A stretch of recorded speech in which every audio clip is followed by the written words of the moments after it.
কুষ্টিয়ার কুমারখালীতে বাংলাদেশের controller and অডিটরস general CAG কার্যালয়ের 52তম প্রতিষ্ঠাবার্ষিকী উপলক্ষে 4 দিনব্যাপী বিশেষ সেবা কার্যক্রম শেষ হচ্ছে আজ।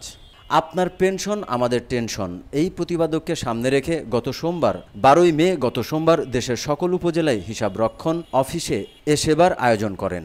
হিসাবরক্ষণ অফিস চত্বরে আয়োজিত বিশেষ সেবা সোমবার থেকে শুরু হয়ে শেষ হচ্ছে আজ। কুমারখালী উপজেলা হিসাবরক্ষণ অফিসার মোহাম্মদ শামসুল হুদা জানান, সারা বছরের ন্যায় এই অফিস থেকে যে সকল সেবা প্রদান করা হয় ওই সেবাগুলিকেই দ্রুত সময়ে সম্পন্ন করে দেওয়ার জন্যই আজকের এই বিশেষ সেবা কার্যক্রম চালু করা হয়েছে। সেবা কার্যক্রমে লোকজন যে সমস্ত সেবা পাবেন তা হলো পেনশনারগণের life verification app, one stop service, help desk, call centre ও ওয়েবসাইট, পারিবারিক পেনশন প্রক্রিয়াকরণ, প্রাপ্যতা মঞ্জুরি, নমিনি বিষয়ক পরামর্শ প্রদান। এ সময় বিভিন্ন সেবা প্রার্থীরা জানান, বিশেষ সেবা কার্যক্রমের মাধ্যমে তারা কয়েক মিনিটের মধ্যেই সেবা পেয়েছেন।